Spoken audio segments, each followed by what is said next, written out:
Is it tough to get associate offers after you were being a head coach for the last 4 years? Is it, I don't want to say insulting, but is it kind of like, shit, man, I was just the head coach? No, it's not insulting, but I have a lot of respect for assistant coaches and associate coaches. A lot of respect, because you got to do the shit work. You got to do the little. It's more work, right? It's more work, and you really got to put the little fires out for the head coach. Like, that's a really good assistant coach. We always talk about pigeon. You played there. This guy's a pigeon assistant coach. And I remember telling Sid knows this story.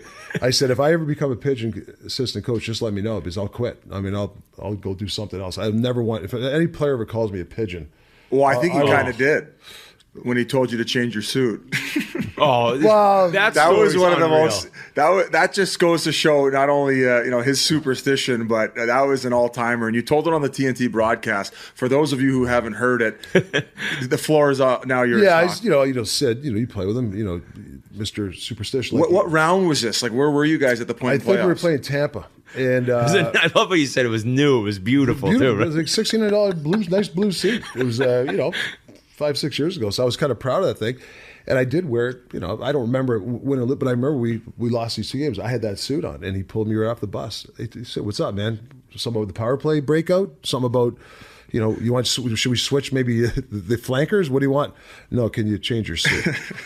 You're 0-2 with that suit." And I said, "Absolutely." And you're like, "Hey, can I mix up the shirt tie combo? Like, and maybe keep the suit?" He's like, man. "No, gas the suit. Gas the suit." That was it. And whatever it takes to win.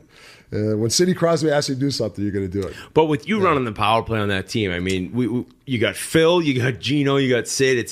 I'm not going to say big egos, but it's guys who are all pretty confident in themselves. So you really were kind of just trying to manage personalities in a way. Yeah, I think and we had some stretches where guys are yelling, and I love that though. Guys are coming off. Tanger's yelling at Gino. Gino wants the puck. Sid's mad because Gino's not going to the middle. But that's the stuff you go through, the maturity of it. But when the game was on the line, man, I stayed out of their way. I mean, these guys. That's to me is a good power play. It's 2-2, 6 minutes left or 4 minutes left in the game, and you got that power play. We scored a lot of times during that situation. Yeah. You're up 4-1. You get a power play. You go for 3. Nobody really. I don't really care about percentages. I care about when the pressure's on, and those guys delivered most times. I think one of the more famous clips was it Gino and Kessel going at it on the bench. Oh yeah, and that was a fire that you ended up putting it out. And you mentioned these are big moments, man. Like even though the egos are there, you can't let them take over and overtake the team, especially when you're in the midst of a cup run. Yeah, that's one thing I loved about Sully, Mike Sullivan. Who's a great coach. He loved that. He calls it juice. Like, it's okay. There's a different way to bark with a guy.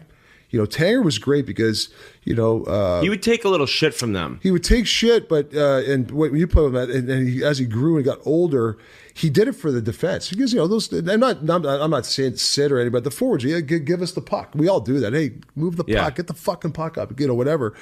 And he would jump in and say, "Hey, you guys start back checking." So he would protect the younger guys. And I told Tanger, "That's great. Start screaming back up at those guys."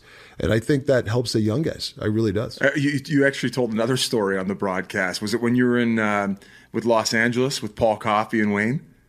And Wayne when he was barking. No, Paul Coffey was with Edmonton, and they did the same thing. They'd bitch and complain, and Gretz wasn't. He's bitching to Koff not getting the puck. So Koff told me, Koff, great skater, the Niedermeyer type, around the net, and he saw Gretz up the middle, and he threw it about 4 inches and hit him right in the skate. And Wayne, he's got that high, "Hey, what are you doing?"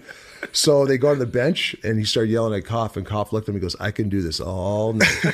So I love that. They used to do that all the time. They used to get in their fights and stuff like that on the bench too. And I think to win, you got to get in. You have to have those arguments.